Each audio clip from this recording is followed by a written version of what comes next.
자, 안녕하세요. 북서역 카페 여러분. 오늘은 저번 시간에 이어가지고, 게르만의 이동 부분을 이제 할게요. 자, 서양 중세의 시작을 게르만의 이동에서 이제 보는데요. 그러면 이제 그 관련된 내용을 한번 강독을 해보면요. 자, 첫 번째 단락은 이제 건너뛰고, 두 번째 단락부터 볼게요. 자, 지중해 중심의 로마 세계가 서유럽 지역으로 확장하게 된 계기를 찾으려면 제국의 정성기까지 거슬러 올라가야 된다. 그래서 기원전 1세기 때 갈리아 지역은 오늘날 이제 프랑스 일대라고 보시면 돼요. 그래서 그 지역에 이제 갈리아족들이 살고 있었는데 이 로마인들은 갈리아족들을 이제 지칭할 때 한 개 부족이 아니라 갈리아 지역에 살고 있는 다양한 민족들을 의미한 거야. 그래서 그 당시 프랑스뿐만 아니라 스위스나 북부 이탈리아에 살고 있었던 여러 민족도 있었어요. 그 중에 대표적인 것이 이제 여기 나와 있는 켈트인들이야. 음. 그래서 이 카이사르가 갈리아를 이제 원정하는 과정에서 갈리아 전쟁기를 썼죠. 거기에 이제 게르만족에 대해서 이제 묘사를 하고 있어요. 그래서 켈트인들이 게르만족들을 그들의 영토로 밖으로 쫓아내기 위해서 그 신겨운 전투를 벌이고 있다. 이러면서 이제 갈리아 전쟁기 때 전쟁을 통해서 게르만 그 당시 게르만들의 어떤 삶을 묘사하고 있는데요. 자, 그 당시 이제 게르만족들을 이제 묘사한 음, 기록문들은 갈리아 전기 외에도 타켄투스의 게르마니아라는 그 책이 있어요. 예. 그래서 이제 그 갈리아 전기와 함께 타켄투스의 게르마니아도 좀 알아두시는 게 좋을 것 같아요. 자, 그는 이제 그 게르만인들이 그 호전적인 켈트인보다 더 상대하기 어려운 집단들이다. 그래서 그 당시 게르만족들의 하나였던 수에비족들의 경험한 듯이 강인하고 끊임없는 전쟁을 수행하기 위해서 위협적이고 공격적인 집단으로 간주하고 경계했다. 이렇게 이제 묘사를 하고 있죠. 자, 특히 마르크마니 전쟁. 그러니까 이거는 이제 그 시저가 이제 죽은 후에 이제 좀 한참 후인 오연제 때 그 마지막 황제 마르크스 아울레니우스 황제 때 얘기해요. 이 마르코마니 그 족은 그 서게르만 계통의 부족이에요. 그래서 이 사람이 원래 이제 게르만과 노마의 경계가 도나우강이었죠. 도나우강을 넘어가지고 노마를 공격해. 그래서 이제 그때 마르크스 아울리니우스 형제가 그 격퇴하게 돼요. 물론 이제 마르크스 아울리니우스 형제는 그 원정 도중에 병사를 하게 되죠. 자, 그래서 이제 그 사례에서 볼 수 있듯이 2세기 후반이 돼 제국과 국경을 맞닿고 있는 게르만족들은 제국의 꽤 위협적인 존재로 변모했다. 자, 마르크스 아울리니우스 형제 이래로 이 마르코 마니 전쟁 이후로 이제 보시면 돼요. 제국은 외부의 위협을 감소시키고 군대를 강한 구도에서 다수의 게르만의 족들을 로마 군대로 받아들이는 정책을 했어요. 특히 이제 디오클라티우스 황제가 이걸 적극적으로 했거든요. 그래서 이제 그 로마군의 게르만화가 꾸준히 진행되었다. 처음에는 게르만족이 들어왔을 때는 개인 자격으로 들어와 개인이. 근데 나중에는 이제 부족 단위 들어와요. 그래서 로마가 이제 부족과 계약을 맺고 이게 뭐냐면 이들을 받아들이죠. 그래서 처음에 개인으로 올 때는 이들이 로마의 동화가 되죠. 근데 부족 단위로 오니까 동화가 안 돼. 그리고 오히려 이 사람들은 이제 노마이나 되지 않고 임기를 끝나면 다시 자기 부족으로 돌아와요. 그리고 노마인들 배웠던 여러 가지 전략 전술을 다시 써먹어서 또 뭐냐면 게르만 노마를 침입해 오죠. 그래서 노마 말기 때 들어가면 이제 그 게르만족들이 침입할 때 그 막는 병사들도 게르만이드예요. 노마 병사들도 그래서 실제로 노마라고 하지만 게르만인들 침 게르만과 게르만의 전투가 이어지게 되죠. 자, 그 다음에 이거 외에 군사적 목적 외에 여러 가지 목적으로 이제 들어오게 돼요. 그래서 상업적 교주나 용병, 그 소규모 이주 등을 이제 진행되면서 제국 내에 게르만인들이 유입돼 들어왔고 국경지대뿐만 아니라 제국 내부에서도 상이한 종족들 및 문명 사이의 교류와 혼합이 이어졌다. 그래서 용병이나 농민으로 제국 내에 편입된 자뿐만 아니라 게르만 지배층도 노마에 대한 우호적인 태도를 취했는데 노마와 좋은 관계를 유지하는 것이 게르만 사회의 영향력을 확장하는데 유리하게 작용했다. 왜냐면 이제 노마로부터 여러 가지 지위나 그다음에 이제 하사품 같은 걸 받으면 그걸 바탕으로 해서 게르만 사회에서 자신 위신을 높일 수 있잖아요. 예. 좀 우리나라도 약간 비슷하죠. 지금 뭐 미국에 하버드 학위를 가지고 오면 상당히 우대 받잖아요. 예. 그런 거 비슷하다고 보시면 돼요.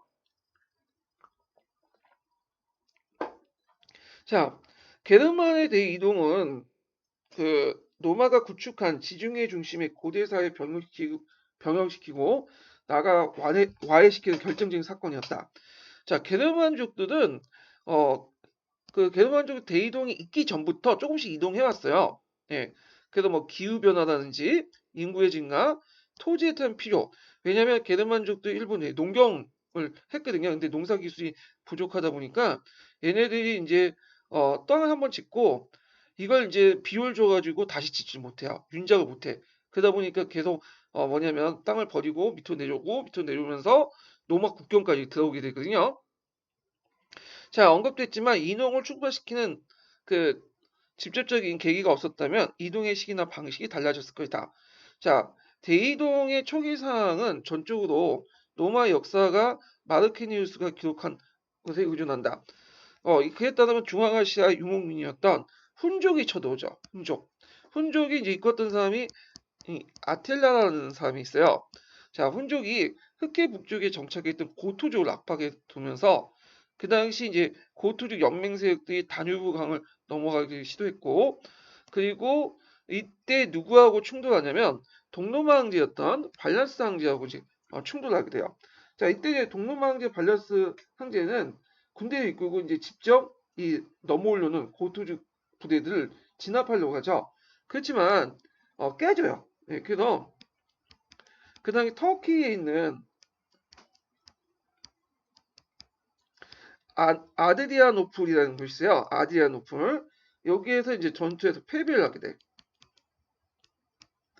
이게 이제 378년이거든요. 자, 그 후로 이제 뭐냐면 그 150년 동안 혼란한 그 상황이 이제 연출돼요. 그래서 로마의 행정 조직이 마비되고요. 동로마 같은 경우에는 어느 정도 경제적 여유가 있기 때문에 게르만족들이 쳐들어오면 얘네들을 돈을 줘서 샀어요. 그래서 다른 데 쪽으로 보냈죠. 그런데 이제 서노마 같은 경우에는 이 국가 체제가 이제 무너졌기 때문에 완전하게 이제 그 뭐냐면 넘어오니까 이들을 이제 막을 수가 없었던 거야. 자, 그러면 여기에서 이제 한번 그 당시에 게르만족들의 이동 사항들을 좀 약간 정리를 해볼게요. 자, 게르만족들 이동 사항은 그 뒷페이지에 보시면 일단 지도상으로 이제 확인할 수 있는 거는 89페이지에 그 내용이 있어요. 그래서 이제 이 지도상에 이제 상으로 한번 확인을 해보시고요. 어디냐 여기요. 예, 보이시죠? 일단은 이제 게르만족들도 되게 여러 민족들로 나눠져 있어요. 예, 그래서 이제 여기 보면 일단은 이제 그 게르만족들 이제 좀 보면요. 잠깐만요. 원노트를 좀 사용해야겠네요. 예. 자, 게르만족들은 이제 크게 그들의 거주지에 따라서 동게르만 쪽과 그 다음에 서부 쪽에 사는 서부 게르만, 그 다음에 북부 게르만 이렇게 이제 나왔었죠. 자, 북부 게르만은 이제 노르만족들이라고 하는 사람들, 노르만족들. 근데 이 노르만족들은 우리가 이제 4세기 대이동 때 이동하지 않았어요, 얘네들요. 예, 언제 이동했냐면 9세기 때 이동했죠. 그래서 유럽의 봉건제를 이제 형성하는 계기가 되었죠. 자, 그러면 이제 여기서 살펴볼 동부게르만과 서부게르만 이렇게 이제 볼 수 있는데, 자, 동부게르만에 속하는 족들은 고트족, 그 다음에 반달족, 그 다음에 그게 이제 부르군도족이야. 물론 요 안에서도 이제 여러 족들이 있어요. 뭐 서구트, 동구트 뭐 이렇게. 자, 근데 이들은 처음에 노마 충돌됐다가 나중에 시간이 지나면서 적당히 노마인들이나 노마 제국과 타협을 해요. 그래서 이제 정착을 하죠. 자, 그런데 이제 또 그래서 이제 일본은 이제 지배층으로 편입되죠. 근데 이들은 이제 기독교를 수용하긴 했는데 그 기독교가 노마인드하고 좀 약간 다른 종교예요. 그래서 우리가 이제 이단이라고 하는 아리우스파를 이제 수용을 하게 돼요. 그래서 노마인드가 제대로 융합이 안 됐다. 잠깐 제국은 만들었지만 금방 해체하고 그래요.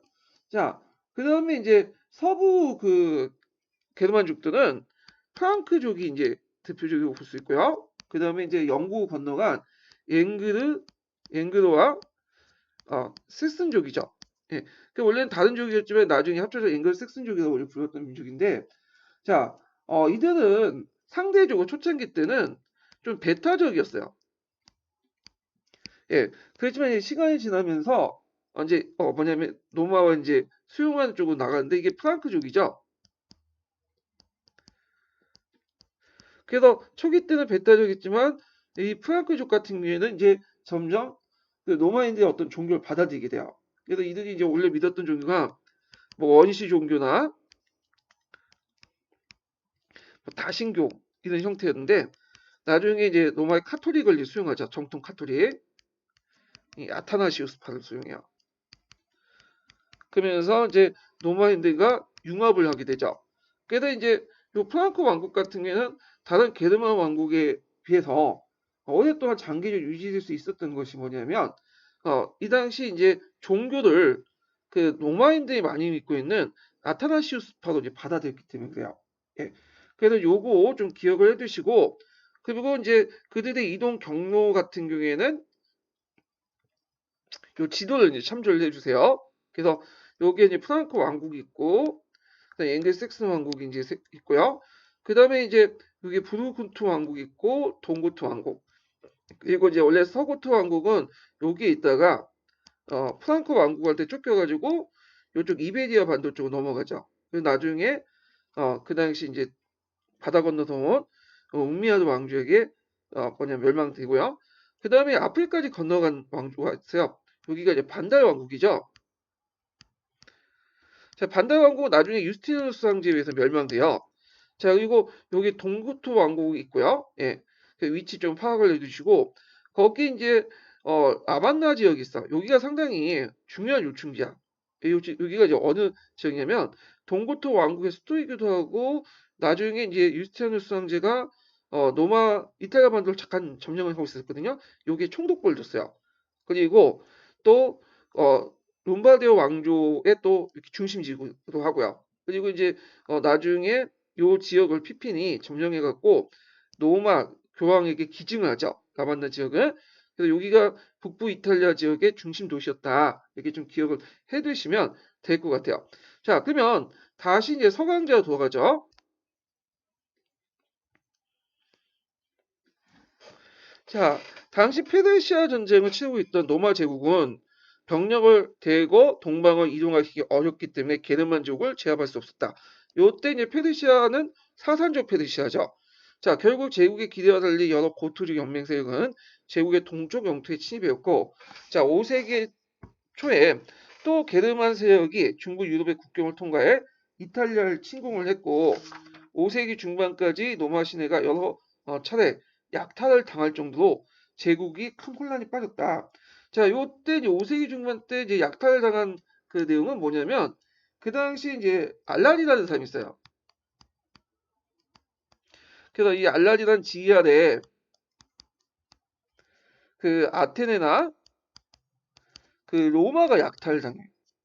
이 알라리는 서고트족의 이제 일원이거든요. 그 이 사람들이 이제 프랑스를 거쳐서 나중에 이베리아 반도에 서고트 왕국을 세우죠.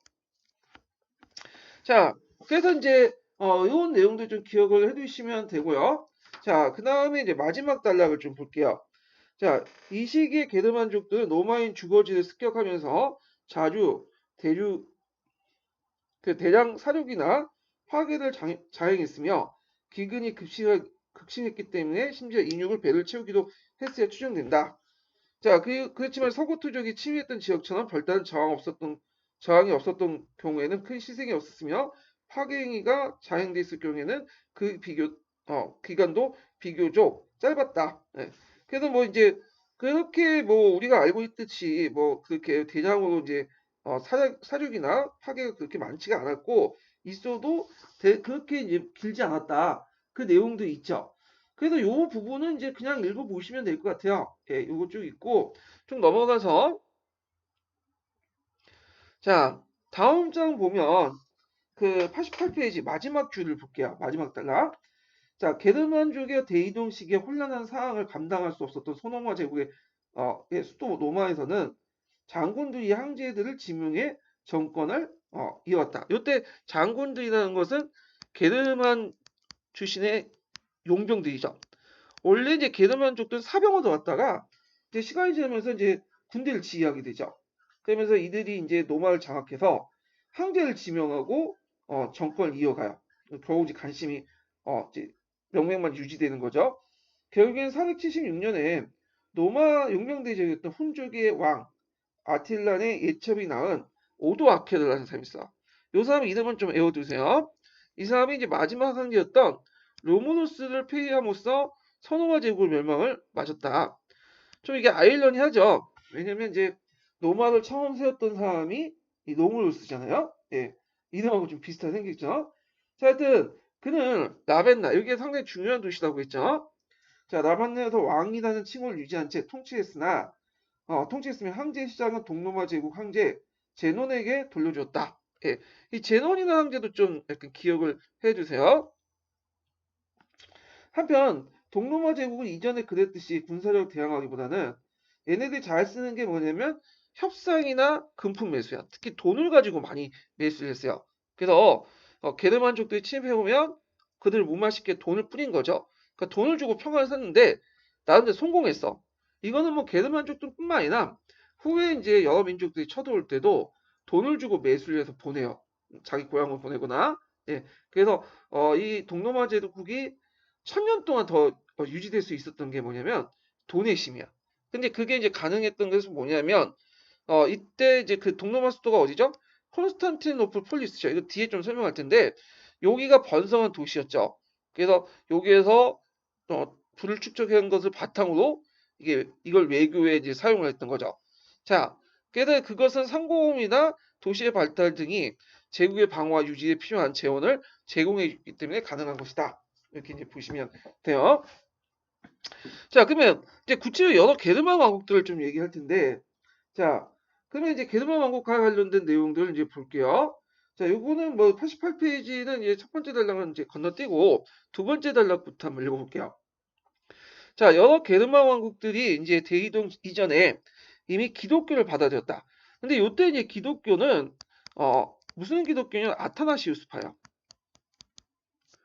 자, 그래서 이제 제국과 지위적으로 가까웠던 왕국들의 경우 로마 문명의 영향을 지속적으로 받고 있었다. 특히 서고토적인 경우에는 발칸 반도와 소아시아에 잡아온 노예를 통해서 기독교가 전파됐다. 그 영향으로 그때 올필라스라는 이제 종교 지도자가 출연됐고요. 자, 그는 어린 시절 때 고투족의 인질이 되었는데 콘스탄티노플 폴리스에서 아리우스파 기독교를 접했다. 자, 주교가 된 후에 그는 고투족 개종을 목표로 성경을 번역하고 많은 추종자를 거느리게 되었다. 물론 기독교화 가정에서 순탄하지만 않았다. 왜냐하면 이제 서고트도 예전에 다신교를 믿고 있었어요. 그래서 그 옛 종교를 고수하는 자와 그 다음에 기독교를 수용한 사람 간에 어떤 내전이 났어. 예. 결국에는 이제 이 올피아스와 그 제자들이 믿었던 이 아타나시우스파 계열의 기독교가 이제 게르만사에 전파되는데, 근데 이것도 문제가 됐어요. 왜냐면 이 그 아이오스파의 이제 그 기독교죠. 제가 여기 아타나시우스파라고 이제 잘못 말한 것 같은데, 예, 곤출 주세요. 자, 그래서 이제 이 올피아스와 그 제자들은 그 아타나시우스파가 아니라 아리우스파의 기독교를 믿고 있었어요. 근데 이제 이 아리우스파의 기독교는 그 로마인들이 다수 믿고 있는 요 아타나시우스파의 기독교하고 맞지가 않아. 그래서 이제 상당히 이제 그 기독교는 심각한 갈등이 일어났고, 그리고 이제 나중에 서고트 왕국이나 뭐 이런 여러 왕국들이 게르만 왕국들이 세워지고 당면한 이유가 뭐냐면 로마인들과 종교가 맞지 않기 때문에 그래요. 예, 이런 것들이 한 원인이었다. 이렇게 좀 기억을 해두시면 될 것 같아요. 자, 6세기 초 게르만 세력들의 서유럽 지역의 분할이 대충 마무리되면서 그 마무리되면서 최종적으로 왕국의 건설에 성공한 게르만 부족으로는 뭐 앵글색슨족, 프랑크푸르트족, 서구투족, 동구투족, 뭐 반달족, 프랑크족도 될 수 있다. 자, 이런 족들이 어떤 나라를 세웠는지는 그 지도상으로 이제 밑에 있는 지도상으로 확인해 보세요. 전에 지도죠. 자, 그래서 게르만이 이제 건설 왕국들은 군사적 지배자인 게르만 전사들과 문화적으로 제국 내 주민들과 타협하면서 결성한 이질적인 공동체였는데, 자, 문제는 게르만인들이 군사적인 힘을 통해서 왕국을 세웠지만 이게 이제 쪽수가 밀리는 거야. 예. 그 문화적으로 뒤떨어져요. 예, 그래서 이제 게르만들이 되게 이제 전체 인구 중에 많아봤자 5% 정도, 적으면 2%. 그러다 보니까 이제 그 피정복민이 압도적이었죠. 예, 그 문화적으로 또 피정복민이 월등했고요. 그래서 그러다 보니까 그들은 이제 억압적인 것보다는 협조 체제를 유지했어요. 그래서 이제 통치하려겠다. 그래서 노마의 행정기구나 각종 제도가 유지됐을 뿐 아니라 노마인 관리들을 하고 군영을 담당하겠다. 법에서도 게르만인들이 이동 전부터 익숙한 그들 간수법이 있어요. 예전에 이제 게르만의 간수법 관련돼 가지고 기출에 나왔거든요. 그래서 이제 얘네들은 간수법을 이제 적용됐고 노마인들은 과거의 노마법을 단순화된 법으로 적용하는 이른바 이중적인 속인주의가 실시했다. 속인주의라는 것은 법이 이제 적용할 때 그 사람에 적용되는 거야. 그러니까 땅에 적용되는 게 아니라 사람에 적용된 거야. 이 사람이 어느 민족이냐, 어느 국적에 관해서 똑같은 땅에 살더라도 다른 법이 적용돼요. 예. 근데 이에 반해서 이제 속지주의는 다르죠. 속지주의는 그 사람이 어디에 거주하에 따라서 이 속지주의가 적용되죠. 그런데 이제 노마법이나 지금의 법들은 속인주의가 아니에요. 속지주의예요. 예, 노마법에 가면 노마에 가면 노마법을 따르는 말 있죠. 예. 외교관 같은 특수한 신분일 경우만 속인주의에 이제 적용되는데, 자, 이때는 속인주의가 시행됐다. 이렇게 이제 보시면 돼요. 그러면 여기에서 좀 더 알아볼 게 뭐냐면 게르만법에 관련된 내용을 좀 볼게요. 여기에서는 이 게르만법이 그냥 있다는 것만 좀 얘기를 됐는데 예전에 한번 시험 문제 나왔기 때문에 간단하게만 이제 언급을 좀 해보고 넘어갈게요. 자, 이게 왜 안 되거나? 잠깐만요. 지워야 되겠네요. 예.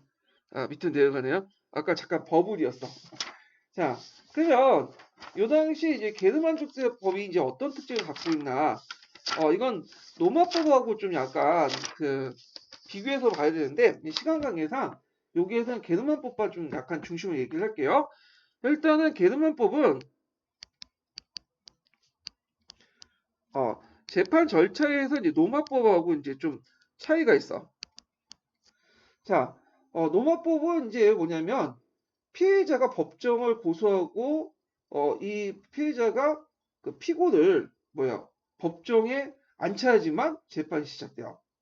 그런데 이제 이에 반해서 게르만법은 피해자가 고소를 하면 그 피고의 음, 법정 출도를 누가 담당하냐면 국가라고 좀 그렇긴 하지만 게르만의 부족에 대해서 담당을 해요. 그래서 출도하지 않으면 범법적 선언을 내버리죠. 그래서 로마법에서 원고가 피고를 데리고 와야 고소가 가능한 준사법주의를 이제 채택한 반면에 개헌법에서는 준사법주의가 아니라 피해자가 법정에 고소하고 피고가 법정 출동 및 소환을 이제 의무적으로 해야 돼. 그래서 출동하지 않으면 피고는 죄가 있는 걸로 간주하고 처벌받는 거죠. 그래서 좀 다른 재판 절차를 갖고 있다. 형사소송법상 재판 절차를 갖고 있다. 이렇게 보시면 되고요. 그 다음에 두 번째는 제2 유무 판단이야. 죄가 있는지 없는지 이런 것들을 판단하는 건데, 자, 대개 보면 이 노마법은 증거나 자백을 통해서 유무죄를 판단해요. 되게 현대법하고 똑같죠? 근데 이제 이에 반해서 그 당시 이제 계도문법 같은 경우에는 뭘 통해서 이제 이렇게 봤냐면 초자연적 어떤 존재에 대한 선서의식, 그 다음에 이제 시제법을 통해서 하는 거야. 그래서 초자연적 존재라는 것은 예전에 부족신, 나중에는 갓, 하나님이었죠. 예. 그런 식으로 선설하거나, 시제법이라는 건 뭐냐면, 이게 이제 좀 약간 게르만 특유의 이제 그 증거 방식인데, 이거는 뭐냐면 사람에게 고통을 이제 가해서 그 고통의 내용을 보고 그 뭐냐면 판단하는 거야. 그래서 이게 여러 가지 되게 장혹한 방법을 사용하는데, 예를 들어서 그 피고가 이 빨갛게 달아오른 쇳덩어리를 집어 들고 정해진 거리만큼 옮기도록 요구하게 돼요. 그 화상을 입을 거 아니에요? 그러더니 그의 손을 이제 붕대로 감고 3일 뒤에 상처를 조사해봐. 그래서 상처가 깨끗이 나으면 무죄로, 상처가 골머 터졌으면 유죄로. 이런 식으로 이제 하는 거죠. 그래서 이게 이제 중세 시대 때도 계속 사용돼요. 그래서 이제 교회법에도 사용되고, 나중에 얘기했지만 나태른 공예 같은 3차 나태른 공예 같은 데서는 시제법을 없애는 그런 조치를 취하게 되죠. 자, 그래서 이제 좀 약간 원시적인 법칙을 갖고 있다. 그 다음에 처벌 방법도 이제 특징인데,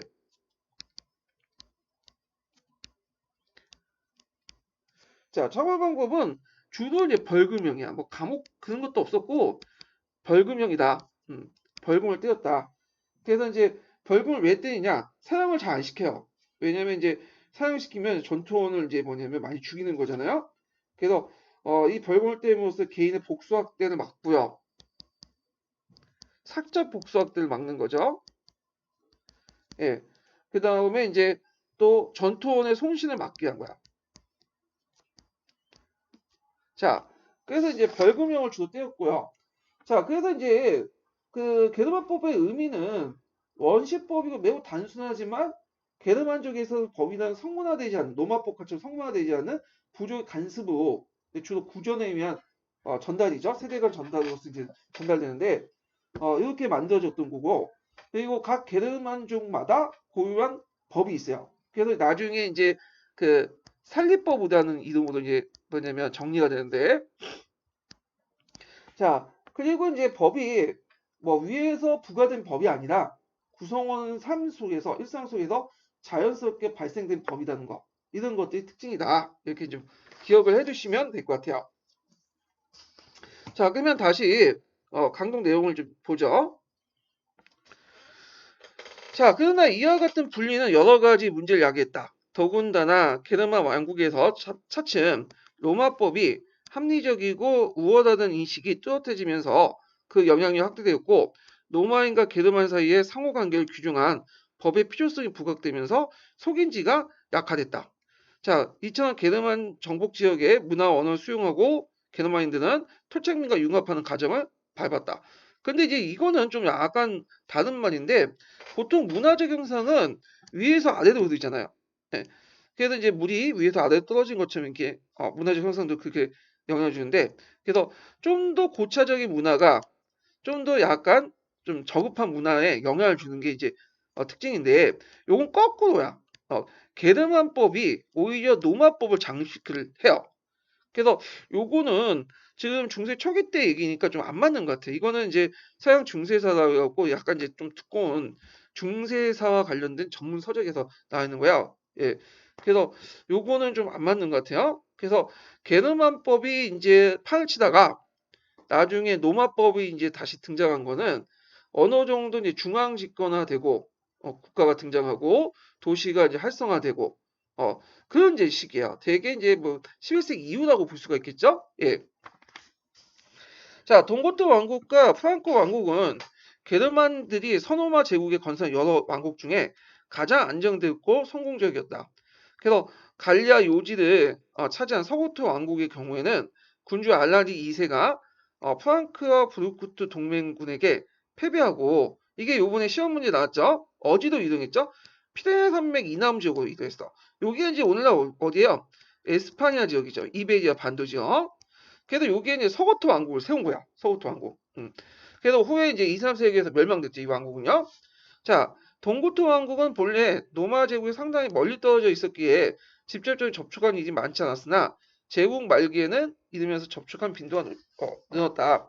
그래서 5세기 중에 고투족 왕이었던 발라메드는 제국과 거래를 위해서 그의 조카였던 테오도리를 10년 동안 볼모로 콘스탄티노플 폴리스에 머물렀어요.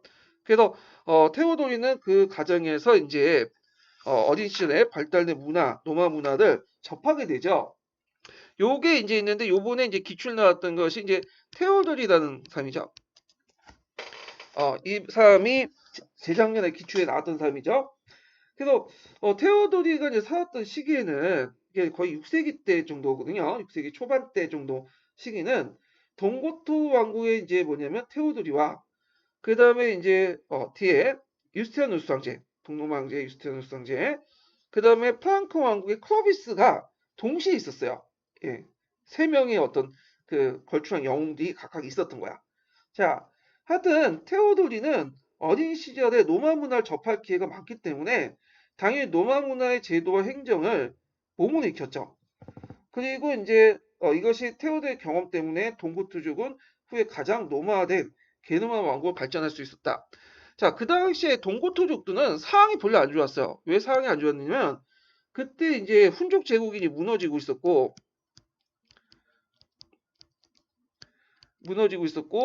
그 과정에서 이제 권력의 공백 상태가 이제 뭐냐면 생기고 그 테오도리가 이제 따왔던 이제 여러 동고트족들이 그 이제 정착할 데가 없었던 거예요. 네.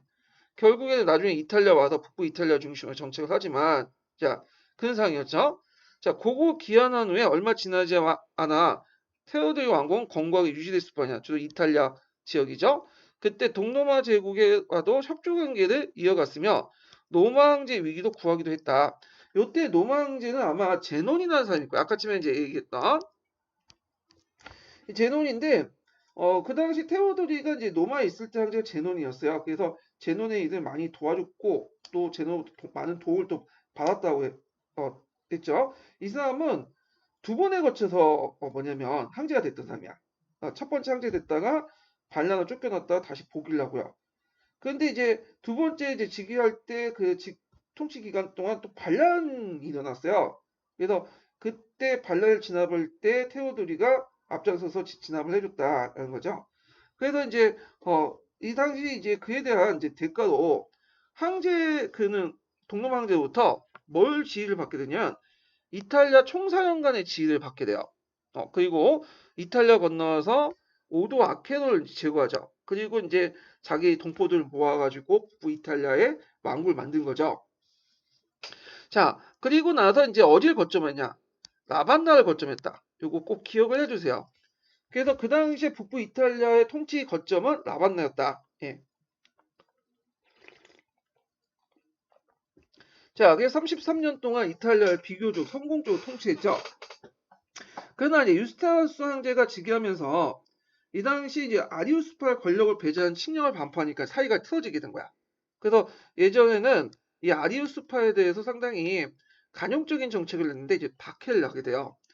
자, 2000년 동고토 왕국에서는 종교 문제나 언어와 문화 못지않게 로마와 게르만의 완전한 통합과 안전을 저해하는 결정적 요인이었다. 이렇게 이제 볼 수 있는데 물론 이제 말년에는 이렇게 틀어졌긴 했지만 대개 보면 이제 전반적으로 테오도리의 정책은 친로마화 정책이라고 보시면 돼요. 그러면 테오도리 황제의 이제 정책을 좀 정리해 보면 이 사람은 그리스 문화와 로마 문화를 존중했다.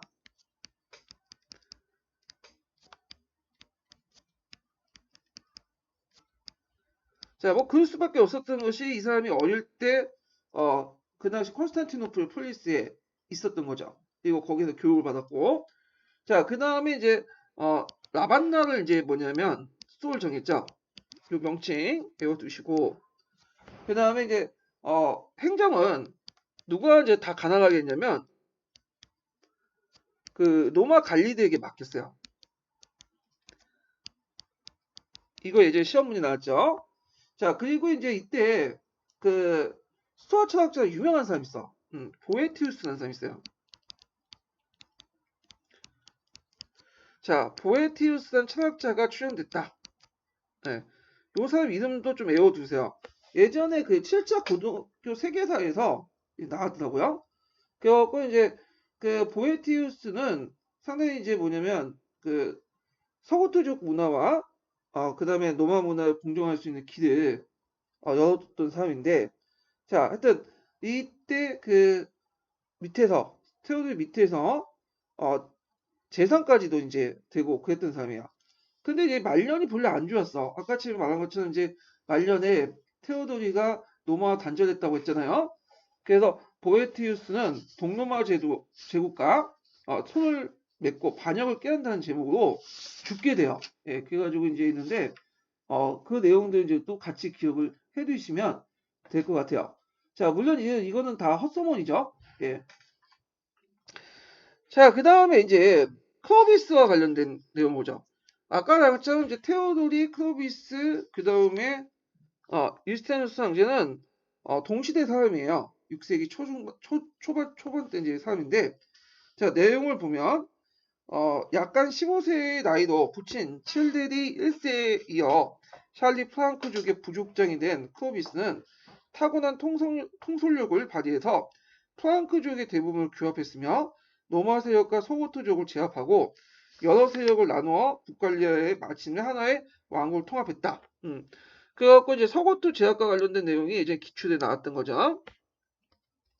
자, 이 사람은 전쟁만 능했을 뿐 아니라 정치도 잘했어요. 예, 보통 전쟁에 능한 사람은 정치를 못하고 정치에 능한 사람은 정쟁을 못하는데 클로비스는 전쟁과 정치를 동시에 했어. 예. 그래서 그가 이제 먼저 했던 일이 로마 카톨릭을 개종하는 거야. 요때는 이제 로마 카톨릭 아타나시우스파죠. 그래서 이 사람은 원래 아리우스파를 믿었던 게 아니라 원래 이제 기독교 자체를 믿지 않았어요. 예, 부족신을 믿고 있었죠. 요거를 이제 아타나시우스파로 개종을 했던 거죠. 자, 그래서 이제 왕국의 발전에 결정적 계기를 만들었다. 자, 그가 개종한 이유에 대해 여러 측측이 있지만 위기 상황이었던 엘레만족과의 전쟁에서 기독교 절대적 의지의 승리를 쟁취한 게 계기가 되었다 보인다.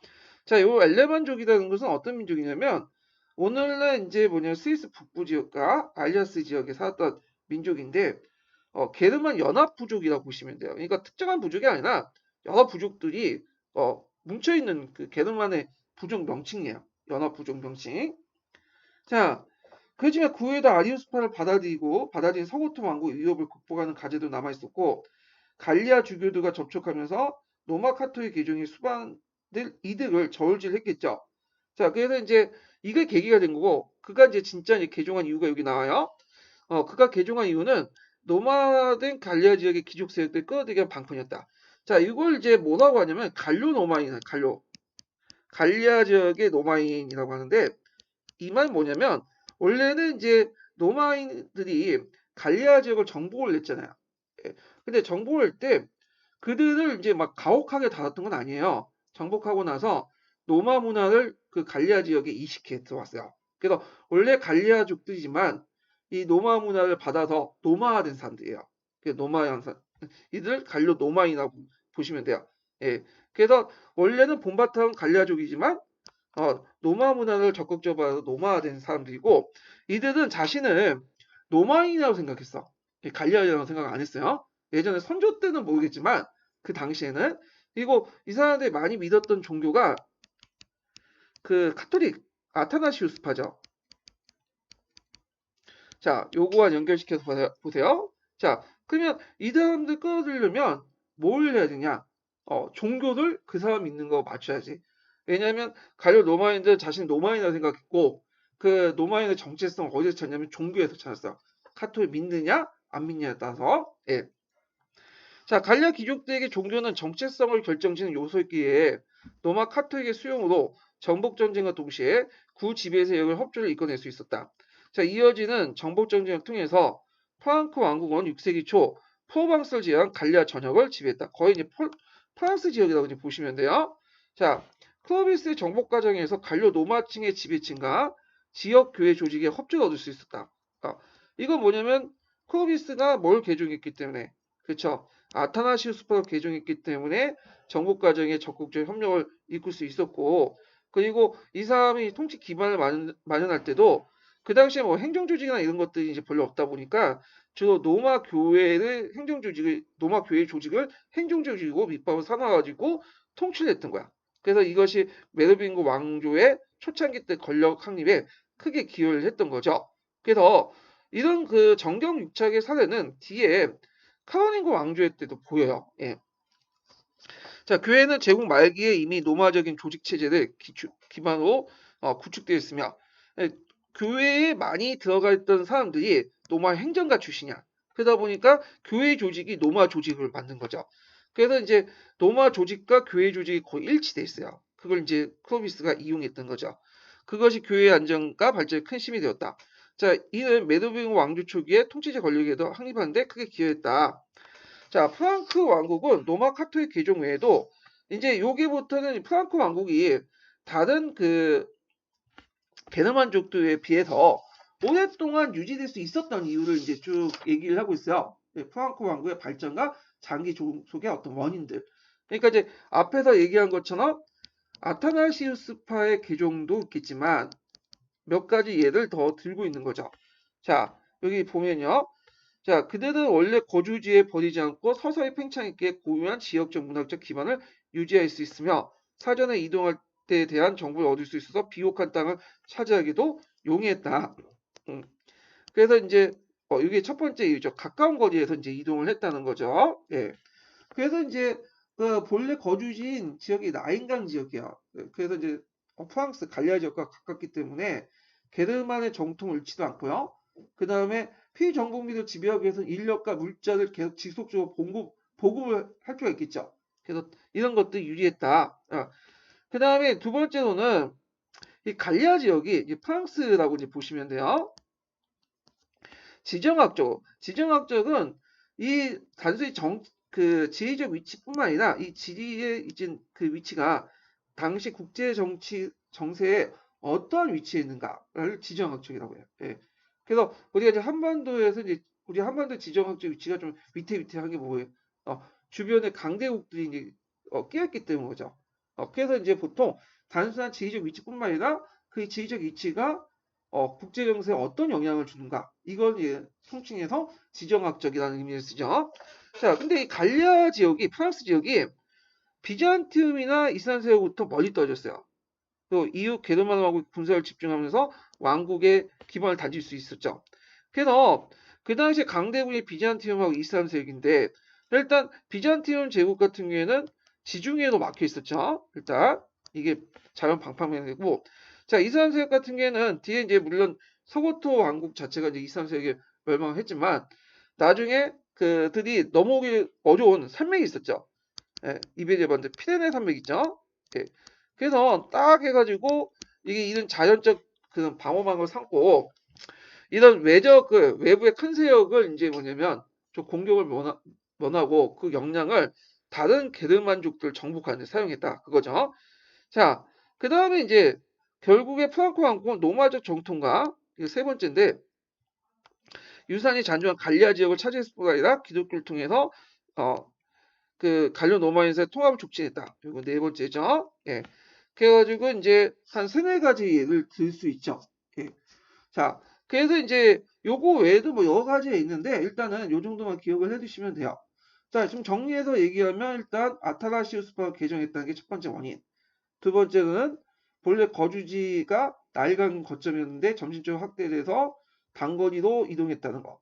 그 다음에 이제 비잔틴 제국과 이슬람세의 공격을 면할 수 있는 지리적 조건을 가지고 있었다는 거. 그 다음에 이제 정착지인 갈리아 지방이 이건 좀 추가서 얘기한 건데 일찍이 농경을 발달했고 노마 문화가 전파돼서 국가 발전에 유리했다는 거. 그러니까 갈리아 지역이 예전에 뭐 그 시저 때 갈리아라고 생각하시면 안 돼요. 노마화된 갈리아 지역이야.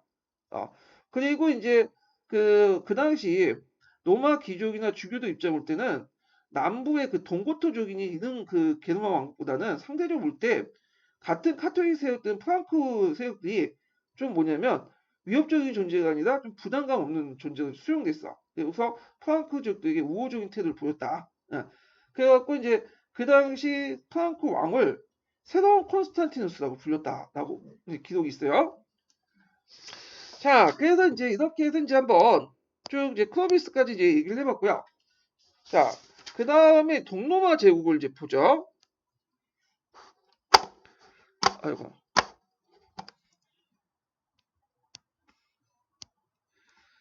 잠깐만요.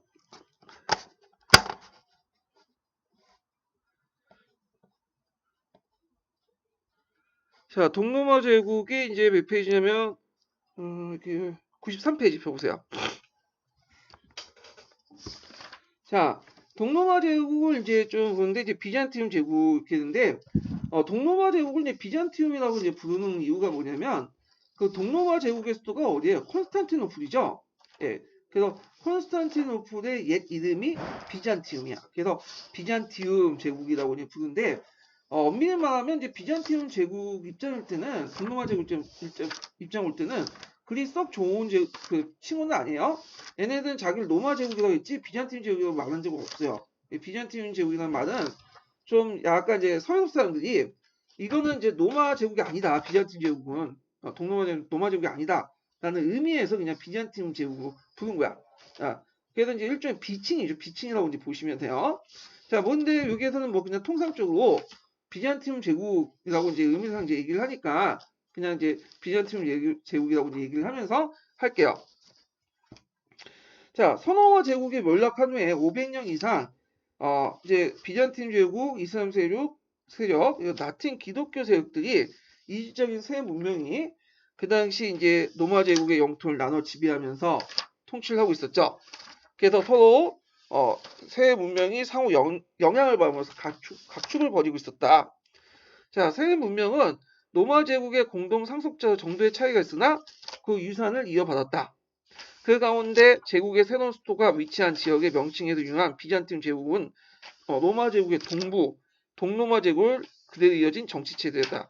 한동안 가장 수준 높은 문명이 유지되었던 이 제국은 서유럽 지역에 등장한 라틴 제국과 구별지기 위해서 차츰 후기 로마 제국, 그리스 제국 또는 비잔틴 제국의 명칭을 불렀지만 공식 명칭은 자기들은 로마 제국이라고 이제 얘기를 했던 거죠. 자, 그 다음 비잔틴 제국 수도 콘스탄티노플 폴리스에 대한 설명이 있어요. 이 콘스탄티노플 폴리스는 상당히 천여의 요새예요. 그래서 오랫동안 유지될 수 있었던 것도 이 콘스탄티노플의 어떤 그런 위치 선정 때문에 거든요. 예, 그래서 이제 이 콘스탄티노플 폴리스를 좀 약간 설명을 하면요. 자, 콘스탄티노플 폴리스는 위치는 이제 대충 어딘지 아시죠? 오늘 이스탄불이죠. 이스탄불. 그래갖고 이제 그 내용을 이제 그 보면 대충 이제 지도를 보면 어떻게 되어 있냐면 이렇게 있어요. 그리고 이제 여기 있고 갈라티라는 이제 만이죠. 예, 그 다음에 이제 여기가 있고 여기는 소아시아 반도에 있죠. 예. 그리고 여기 이제 나가는 흑해 쪽으로 나가는 그곳이 보스폴루스 해협이야. 예. 그리고 이제 여기 앞에 해협 바다가 그 마르마라 그 해라고 있거든요. 예. 요렇게 있는데 되게 이제 그 당시 이스탄불 여기에 있었어요. 여기 지역을 이제 이스탄불이라고 하는데 일단은 외적으로 이제 방어하기 위해서 크게 두 개의 방법이 있어요. 그 유명한 테오도시우스 방법이에요. 테오도시우스. 예. 여기가 뚫기가 되게 어려워요. 왜냐면 그 밑에 이쪽 쪽에 그 방벽 그 밑에 큰 해저가 있어. 해저가 있기 때문에 대개 이민족들이 여기까지 공격하다가 여기 테오도시우스 방벽과 해저를 넘질 못해요. 그 이제 기다리고 있으면 한 달 동안 있으면 돈 주고 이제 보내고 그러거든요. 그래도 여기가 뚫린 게 딱 두 번 있었는데 4차 십자군전 때 라틴 제국이 만들어질 때죠. 이때 이제 베네치아 함선은 이제 그래서 여기 공격할 때 돛대를 이용해 가지고 넘어뜨려 가지고 그 테오도시스 성벽을 이제 넘는 경우가 있었고 나중에 이스탄불이 그 멸망했을 때 그때 이제 그 오스만 트루크 병들이 성벽은 넘지 못하고요. 그 쪽문을 이용해 가지고 이렇게 들어가서 여기를 이제 넘은 적이 있어요. 그래서 멸망을 시켰죠. 그리고 이제 여기 이제 두 번째 2차 방어선이 있는데 좀 알려지지 않지만 이거 콘스탄티누스 성벽이 있어요.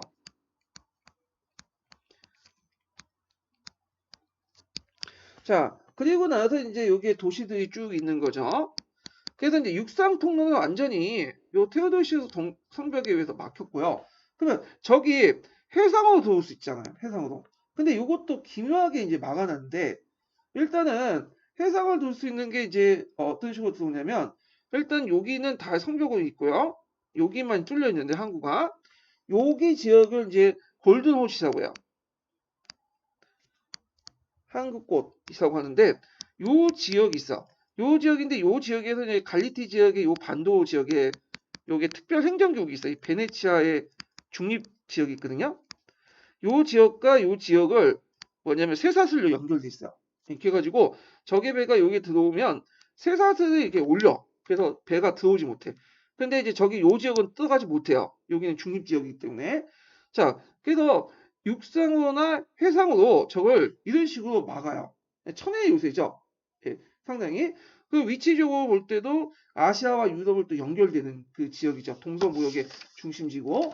그래서 십자군 정책 까지 지중해 무역 패권은 이 콘스탄티노플에 장악을 했어요. 예, 그만큼 상당히 중요한 요충지였다. 이렇게 좀 기억을 해두시면 될 것 같아요. 자, 그러면 이제 다시 강독을 이제 또 하면, 자, 비잔틴 제국의 수도였던 이 콘스탄티노폴리스는 최초의 기독교 황제였던 콘스탄티누스가 자기의 이름을 따서 만든 도시로서 삼면의 바다로 둘러싼 천혜의 항구이자 난공불량의 요새로서 육로만 방비하면 정복이 불가능한 입지를 갖추었다. 이때 육로는 테오도시우스 성벽에 의해서 방어하죠. 게다가 이제 흑해와 지중해 유럽과 아시아를 이어주기에 상업의 중심지로서 더할 나위 없는 요지였다. 콘스탄티누스가 330년 이 도시를 제국의 수도 삼은 이래 콘스탄티노폴리스라 불렸지만 고대의 지명이 그냥 비잔팀이었어요. 비잔팀이라는 이름으로 함께 사용되었다. 게르만족들은 제국의 동부에 항호 지속적이고 종속한 왕국을 건설하지 않았기에 그 당시 비잔팀 제국 게르만 습격이나 대이동의 후유증을 극복한 후 차차 안정을 되찾았다. 그렇지만 서노마 제국의 마지막 황제 노무스 아우구스투스가 오도 아케를 위해서 파괴됐다는 소식을 듣고 제논과 그 계승자들은 콘스탄티노플 폴리스를 방어하는데 급급할 뿐 서노마 제국을 다시 찾기 위한 아무런 행동을 취할 수 없었다. 그래서 이제 요걸 한번 했던 황제가 이제 뒤에 유스티아누스 황제죠. 물론 유스티아누스 황제도 좀 하다가 나중에 말기 때 이제 주변에서 침입 받으니까 포기를 했는데, 자, 하여튼 그 당시 이탈리아 북부의 동고토 왕국, 아까 제논이 테오도리를 이제 그 뭐냐면 이탈리아 북부를 지배하도록 이제 허락을 해줬죠. 자, 하여튼 이탈리아 북부의 동고토 왕국을 건설한 테오도리에게 기하기는 어려운 선의에 기대할 뿐이다. 뭐 이렇게 있고요. 자, 유스티아누스를 보죠. 일단 유스티아누스 황제는 되게 유명한 사람이에요. 이 사람은 기춘에 자주 나와요. 기춘에. 그래서 이제 요걸 한번 읽어보기 전에 유스티아누스의 업적이라도 간단하게 좀 정리할 필요가 있어요. 이 사람의 업적. 자, 이 사람은 이제 동로마 제국의 이제 최전성기를 맞았던 사람이죠. 자, 이 사람은 이제 활발한 정보 활동을 했어요. 정보 활동. 그래갖고 이제 베리사리우스나 그 다음에 나르센스. 자, 이 사람 파견해서 뭐 반달 왕국.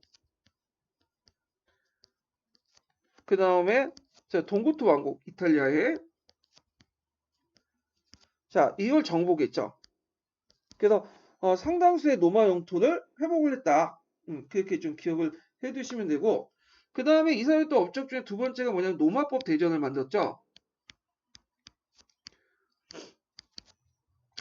근데 민법에 영향을 줬다는 거. 자, 그 다음에 이제 세 번째가 이제 성 소피아 성당을 증축했어요.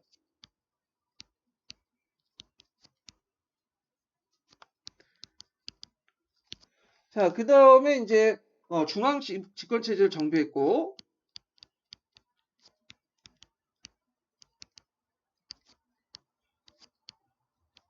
자, 다섯 번째가 이제 네스토스파 그 선교사들의 이제 을 통해서 전직공업을 육성시켰죠. 중국의 비단 생산을 이제 그 기술을 받아들여서 양전법을 받아서 했고요. 그 다음에 이제 니케이 반란을 진압했죠. 민중 반란을. 그 다음에 이제 마지막으로 교회개혁 제도를 내가지고 우리가 이제 흔히 알고 있는 황제 교황주의를 내서 확립했죠. 황제 교황주의. 예. 그래서 업적들이 되게 많아요. 그래서 예전에 한번 시험문제 나왔으니까 한번 읽어보시고 성소피아 성당의 중축 내용도 상당히 중요한 거니까 그것도 이제 기억을 해두세요. 로마법 대전하고.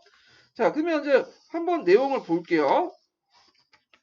자, 527년 유스티아누스 황제가 제국의 통치를 맡게 되면서 비잔티움 제국의 제거를 위한 본격적인 조치가 이루어졌다. 그래서 과거의 영광을 되찾는 듯 했다. 그래서 이제 유스티아누스 황제는 우리가 황제가 되니까 이제 이 사람이 이제 그 금수저라고 생각하는데 이 사람 첫째 흑수저예요. 그 원래 그 저기 소아시아 반도의 그 수장농 아들로 태어났어요. 그래서 자기 삼촌에 따라서 이제 군인 들어갔다가 삼촌 황제가 됐다가 황제 죽으니까 삼촌이 죽으니까 곧바로 이제 황제가 됐던 사람이야. 이 사람이. 그리고 그 여제 그러니까 자기 부인 테오도다라는 사람이 있거든요. 공동 황제로 이제 지게 됐는데 이 사람도 그렇게 좋지가 않아. 원래는 이제 그 서커스 밑에 곰 조종사로 일을 하다가 일종의 창녀 몸을 파는 또 것도 했고 그런 여자를 이제 뭐냐면 자기 부인으로 맞아들였던 사람이죠. 자, 하여튼 그 내용을 보면요. 자, 527년에 유스티누스 황제가 제국의 통치를 맡게 되면서 비잔틴 제국의 제거를 위해 본격적인 조치가 이루어졌는데 그 예전에 로마의 영광을 되찾는 듯 했다. 자, 콘스탄티노폴리스는 옛 로마를 대신한 새로운 로마로서 당대 최대 도시로 발전했다. 자, 로마적인 관료제와 동부의 경제적 기반은 비잔티움 제국의 위기를 이겨내고 다시 일어날 수 있는 토대였다. 자, 이 시기에 황제들은 구제국에 대한 합법적인 통치권이 자신이 있다고 주장하며 옛 영광을 회복하기에 노력도 기울였다. 자, 유스티누스 황제는 제위에 오른 지 얼마 지나지 않아 이 니케 민중반란이 이제 위기에 처해졌어요. 그래서 황제 지위를 포기하고 도망갈까 이렇게 생각을 하고 있었는데 그 옆에 테오도라는 뭐냐면 왕비가 있었죠. 그래갖고 이제 테오도라는 이제 서구 역사상 가장 능력 있는 여성 중에 하나라고 하는데 자 그때 이제 유스티아누스가 이제 막 도망가려 하니까 황제 자주색 옷이야말로 영광스러운 수위다. 이건 뭐냐면 너 자주색 옷을 입고 그냥 끝까지 싸워서 죽어라 이런 말이죠. 자 왕비에게 힘을 얻어서 분산된 병력을 규합해서 이 폭동을 진압을 했다고 해요. 그래서 니케 반란을 진압을 하고 그 니케 반란을 진압하고 나서 이제 그 원인이 됐던 정부의 징세제도 개혁이나 관리의 부정부패를 방지해서 행정호를 항상 깼다. 뭐 이렇게 이제 기억을 해두시면 될 것 같아요. 자, 그래서 이제 앞선 시기 제국의 통치자와 달리 유스티아누스는 제국의 재건을 위해서 지중해 요충지를 장악할 필요했다고 해서 이미 중요한 지역들을 선전한 게르만 왕국대의 전쟁을 기피하지 않았다. 그래서 반달 왕국이나 동로마 왕국을 공격해서 멸망시켰죠. 그래서 베르시우스를 파견해서 베르사유스를 파견해서 멸망을 시켰죠. 결국에 그는 반달 왕국 동고토 왕국을 멸망시키고 서고토로부터 베티카를 또 쟁취하는데 로마 제국의 절반을 회복했다. 그렇지만 무리한 팽창 정책과 오랜 전쟁으로 오히려 제국의 기반이 약화되었다. 그와 더불어 갑자기 찾아온 기근과 541년에서 543년 사이에 이집트에서 시작되어 제국의 중심부 확대된 흑사병은 막대한 인명 손실을 초래했고 지금의 코로나하고 비슷하다 보시면 돼요. 그 당시에도 전염병이 상당히 무서웠어요. 자, 그래서 콘스탄티노플 인구의 40%가 사망을 이루게 되었다. 그의 치세 말에 아바르족이나 이 아바르족은 저기 발칸반 쪽으로 들어오는 흑해 연안 쪽으로 들어오는 유목민족 중에 하나예요. 사산족 페르시아 제국이 위협하자 서부의 팽창 정책을 포기할 수밖에 없고 옛서 획득한 제국 영토 대부분을 상실했다. 이때부터 이제 동로마 제국이 이제 축소되죠. 예. 그래서 이제 서방 정책을 좀 포기하고 이제 있고 좀 이따가 시리아와 이집트를 이제 상실하고요. 원래 이제 헤라클리우스 때 잠깐 시리아 이집트를 회복을 했지만 곧바로 이슬람의 공격을 받고 이제 비잔틴가 소아시아 반도 축소돼요. 그래서 이제 그리스와 동방적 요소만 입각한 비잔틴 성격이 변하게 되죠. 예. 그래서 이런 것들 기억을 해두시고 이거 우리가 알고 있는 이제 군강구제나 둥정병제는 그 뒤에 실시한 거야. 헤라클리우스제 때 실시한 거죠. 자, 여기에서는 뭐 뒤에 있는지 모르겠지만 하여튼 요거는 여기까지만 좀 하고 넘어갈게요. 자, 그 다음에 이제 유스티아누스 황제가 그 후대에 남긴 주요 유선이 이제 노마법이죠. 그래서 노마법 대전, 라고 이제 하고 심의법 대전이라는 것을 이제 정리했는데 이 심의법 대전, 노마법 대전은 새로운 법을 만드는 게 아니라 기존의 법을 정리한 거야. 그래서 기존의 법이 이렇게 여러 누적되고 혼란스럽고 이제 서로 간 충돌이 나니까 이걸 정리할 필요가 있었어요. 네, 그래서 이제 만든 게 노마법 대전이죠.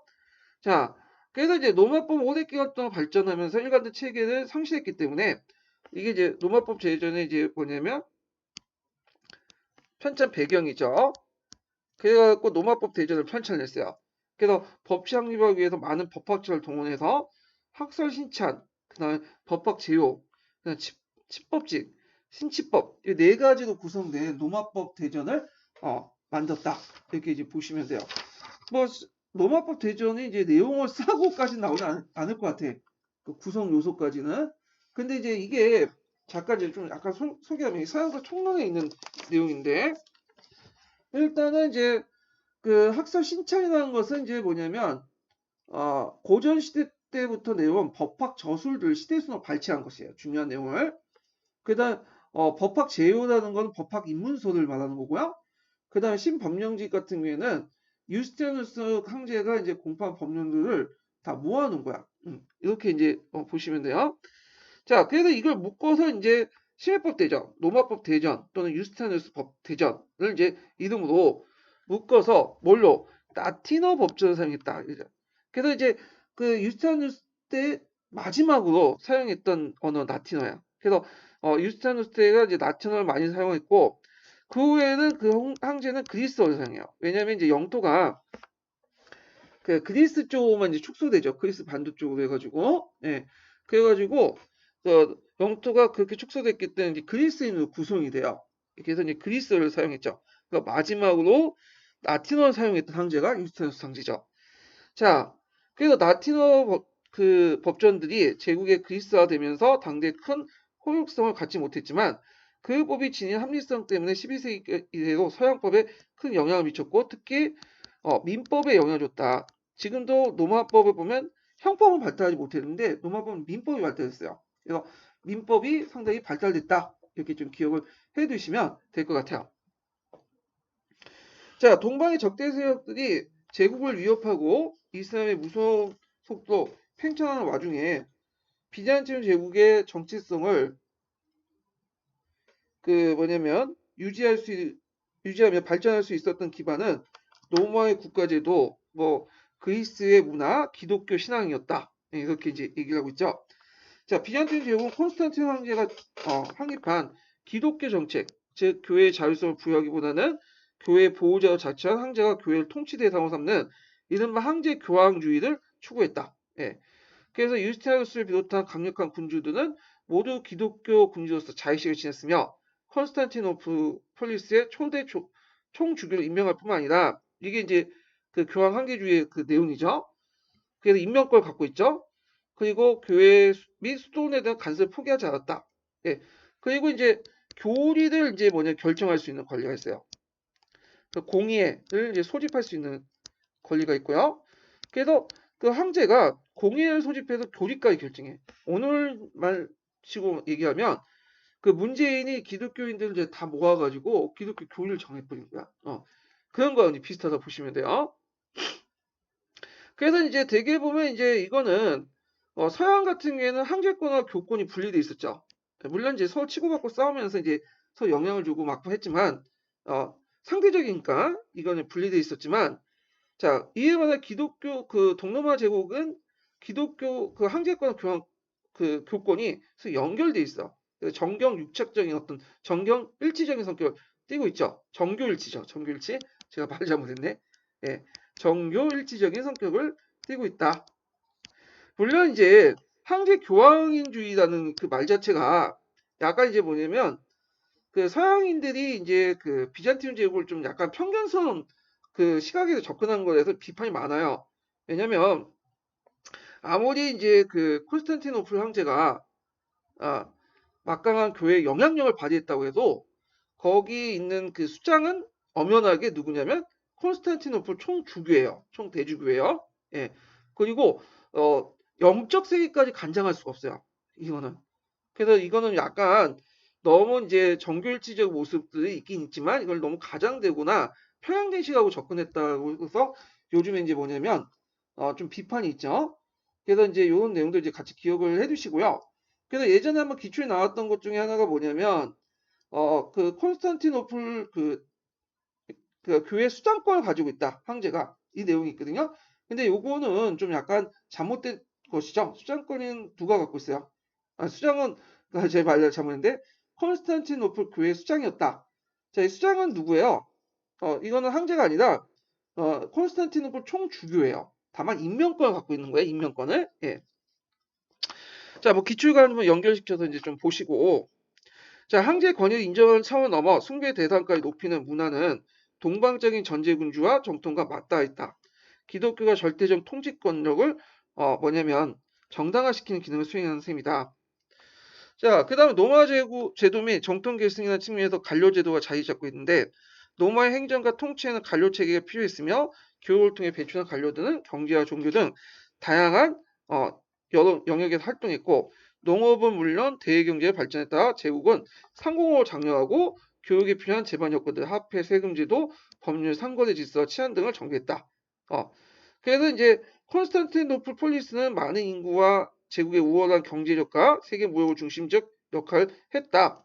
그래서 비잔티움 제국을 발전시킨 경제적 번영의 결과물이었다. 이렇게 있죠. 그래서 콘스탄티노플 폴리스는 그 당시 한 50만 정도 되고 있는데 50만 정도면 그 당시 지금은 별로 큰 도시는 아니지만 그 당시 인구에 비하면 상당히 큰 도시죠. 그래가지고 기독교를 대변하는 도시였어요. 그 당시.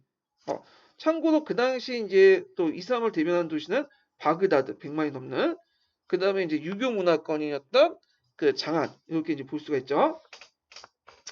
자, 그 다음에 비잔틴 양식을 이제 볼게요. 비잔틴 양식. 자, 정성기 때 비잔틴 제국의 영광을 가시적으로 드러내는 영역은 건축과 예술인데 이미 유스티아누스 황제가 니케 반란 때 불탄 성당 자리에 하기야 소피아 요거 좀 기억을 해두셔야겠죠. 자, 하기야 소피아를 건축하면서 비잔티움 건축설과 미적 역량을 가시한 적이 있다. 그래갖고 이제 소피아 성당을 건설하고 나서 유스티아누스 대제가 그 유명한 말을 했죠. 솔로몬이여 나를 그대 솔로몬이여 나는 그대를 능가했노라. 이게 10년도 기출문제 나왔던 양식인 그 말인데 자 근데 이제 여기에서는 이제 유스티아누스 황제가 그 성소피아 성당을 처음 건축한 것처럼 얘기하지만 실제로 이게 처음 건축한 건 아니에요. 유스티아누스 황제 전에 콘스탄티누스 황제가 성소피아 성당을 만들었던 거예요. 그러다가 이제 이게 불타 없어진 다음에 이걸 다시 증축한 사람이 유스티아누스 황제다. 이렇게 이제 보시면 되겠죠. 그래서 이제 성소피아 성당은 동양식이 특징이죠. 네, 동양색이 요런 지붕이 이런 식으로 이제 생겼던 게 특징이죠. 자, 그래서 이 성전은 그 하나님의 신성과 황제의 권위를 나타내는 상징으로 자리 잡았다. 그래서 9세기와 10세기 사이에 꽃피운 전성기의 비잔티움 건축은 서유럽의 노마네스크 양식의 어떤 색상이나 디자인을 반영하고 슬라브 지역이나 지중해 여러 지역에 확산했어요. 심지어 이슬람 모스크에도 비잔티움 영향을 볼 수 있죠. 예. 그래갖고 이제 이 슬라브 지역 같은 경우에는 그 그리스 종교를 이제 학습하는 과정에서 비잔티움의 어떤 문화적 요소들이 많이 들어가 있죠. 예, 그래가지고 요거와 연결시켜서 보시면 돼요.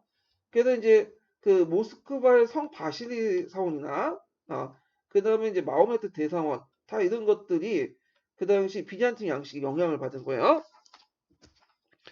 자, 그 다음에 키예프를 비롯한 이제 슬라브의 대표적인 장소에서는 전승기 비잔틴 건축 양식 모방한 건축물 성전들이 지금에도 있다.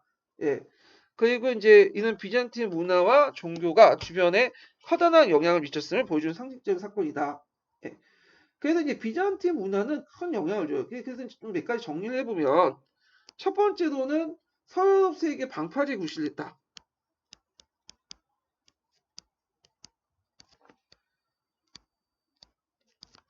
그래서 이슬람 세계부터 이제 막는 그런 역할을 했죠. 두 번째로는 서유럽에 영향을 줬죠. 특히 이제 르네상스 시대 때 그때 이제 오스만 제국이 이제 비잔틴 제국이 멸망하면서 거기에 이제 학자들이 이탈리아로 건너갔죠. 그래서 이탈리아 학문 발달에 큰 영향을 줬다는 거. 예. 그리고 그리스 고전을 보존 연구하고 이렇게 전달해주는 그런 역할을 했고, 그리고 이때 이제 신플라톤적 철학도 그때 건너왔죠. 그 다음에 세 번째로는 동유럽에 영향을 줬죠. 특히 이제 슬라브족들에게 영향을 줘요. 그래서 동유럽 슬라브족들 문화에 크게 기여한다. 그래서 이제 기독교를 전파하고 그리스 종교를 이제 많이 전파하죠. 그때 나온 문자가 이제 키립 문자 같은 거 있어. 키립 형제가 그 당시 이제 기독교 선교하는 과정에서 그리스 알파벳에 영향을 받아갖고 이제 만든 문자의 키립 문자인데 지금 러시아나 동유럽에 사용했던 문자예요. 예, 키립 문자. 예. 그 다음에 이제 이런 것들 이제 같이 기억을 해두시면 될 것 같아요. 자, 그 다음에 뒤에 넘어가는 게 이제 뭐냐면 이게 리딩 속도가 좀 늦어서 그런데 이슬람 제국의 성립과 팽창인데 요거는 이제 이슬람 책이 아니고 서양사 강좌이기 때문에 이게 대충 좀 적어놨어요. 그래서 요거는 그냥 건너뛸게. 이거는 그냥 다른 책 교과서나는지 뭐 서책이나 서계 읽는 게 더 나을 것 같아요. 예. 다만 이제 이슬람 문화가 서양에 영향을 줬잖아요. 그래서 12세기 르네상스에 영향을 줬는데 요 부분을 좀 읽고 넘어갈게요. 요거 이게 요즘에 나온 최근에 나왔던 기출문제와 또 관련돼 있고 하니까 자, 몇 페이지 펴보시면 100페이지 펴보세요. 100페이지. 쭉쭉 넘어가서 100페이지. 얘가 좀 읽는 속도가 좀 늦어요. 좀 기다려 주시고.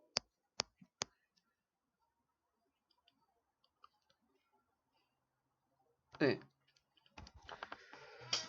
자, 여기 보면 이제 바그다드, 다마스커스, 카이로, 코르도바, 이렇게 이제 이슬람 문화의 중심지로 발전했다. 자, 코르도바는 이제 이베리아 반도에 있는 그 중심 도시죠. 자, 이들 대도시에는 고등교육기관이 성립되고 학문이 집적되었고 지식인도 육성되었다. 자, 그리스, 페르시아의 고대 문명을 수용하고 발전시킨 이슬람은 자연과학과 철학이 뛰어난 역량을 보였다. 수학과 천문학의 지식을 바탕으로 천체 관측기가 개발되었고 의학과 생물학 등의 지식을 토대로 질병을 연구하고 병원을 설립해 의료과학을 이제 축적했다. 예. 그리고 12세기 전후 이베리아 반도와 이탈리아에서는 고대 그리스의 저작뿐만 아니라 이때 고대 그리스의 저작들은 주로 뭘까요? 예, 아리스토텔레스 철학이죠. 자, 아랍어로 기록된 과학 및 의학 서적들이 라틴어로 번역됐어. 그래서 서유럽 지역에 전달됐는데 이때 이제 서유럽에서는 도시 경제의 발달과 연결돼서 12세기 르네상스라는 그 활발한 이제 문화적인 어떤 그 업적을 낳게 되죠. 자, 1717년 레온 카스티아 왕국의 알폰스 6세가 토렌토를 함락시켰는데 이 토렌토가 이제 상당히 중요한 도시죠. 그래서 이때 이제 이슬람의 어떤 문화의 중심지기도 하고 그러면서 여러 가지 이제 뭐냐 과학 기술 같은 것들도 받아들이고 그리고 그 나중에 그 스페인의 그 토렌토 그 뭐냐 검이 있어요. 예, 그래서 토렌토 검은 되게 유명한 게 있는데 여기에서 이제 또 받아들인 거야. 이슬람 제철 기술에서. 하여튼 요번에 시험 문제 나왔던 게 이 토렌토죠. 서계도 있어요. 서계도 서청도 있고. 근데 제가 이제 서강 그 내용도 이제 지금 강동을 하는데 그렇다고 서계가 중요하지 않다 이런 식으로 얘기하는 건 없죠. 기본적으로 여러분들 서계를 보세요. 봐두셔야 돼. 그리고 보조적으로 서강을 보셔야지 서강을 중점으로 보고 서계나 등한시한다 이 문제가 있는 거야. 예, 서계에서 웬만한 서강 있는 내용 다 나와요. 그래서 요번에 그 기독교 관련된 문제 있죠. 예, 기독교 트라누스 관련된 문제만 서강에서 나온 거지 상당수 지금까지 나온 문제들 보면 7, 80% 서계에서 나온 거거든요. 서계에서. 예. 그래서 요즘에 뭐 그러니까 서강자죠.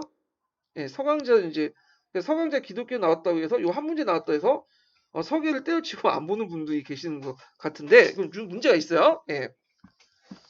그리고 어떻게든 이제 서강자에 있는 내용에서 뭔가 답을 찾으려고 하시는 분인데 차라리 그냥 서계에서 찾는 게 더 편해요. 여기는 가끔 이제 토렌토 나온 내용이 나와서 그래서 좀 언급한 거예요. 하여튼 이때 이제 토렌토를 통해서 요번에 시험 문제에 나온 아리스토텔레스 저작이 아랍인들이 붙인 주석과 함께 번역됐고요. 그럼 아랍인들은 왜 아리스토텔레스 철학을 받아들였을까요? 아리스토텔레스 철학은 유명론을 바탕으로 한 거고, 맞죠? 이건 아랍인들이 알라의 증명을 어떻게 할까 가지고 그리스 철학을 가지고 이제 논리 구조를 가지고 인식론을 받아들여 가지고 논했거든요. 그래서 우리가 이제 알고 있는 이제 보편 논쟁 이런 것도 이미 중동에서 한번 거쳐 가지고 건너온 거야. 이런 것들이. 자, 함께 번역되었고, 자, 이탈리아 살라누에서 아랍의 의학 지식이 번영되어 전해졌다. 자, 이슬람 문명과 서양의 기독교 문명이 상호 긴밀하게 영향을 주고받던 그와 같은 중심지들에서 번역 활동이 활발하게 전개됐으며 12세기에는 이슬람 문화를 보존하고 발전시켰던 철학 및 과학이 서양에 전달되어 새로운 문화적 발전을 자극했는데 이게 이제 후대의 12세기 르네상스가 불려진다. 이렇게 좀 기억을 해두시면 될 것 같아요. 자, 오늘은 여기까지 하고요. 다음 시간에는 칼로링 그 제국의 발전과 봉건제, 예, 칼로링 제국의 이게 발음이 안 되네. 칼로링 임금 왕조의 그 발전과 봉건제에 관련된 내용들을 할게요. 그래서 오늘 수고하셨습니다.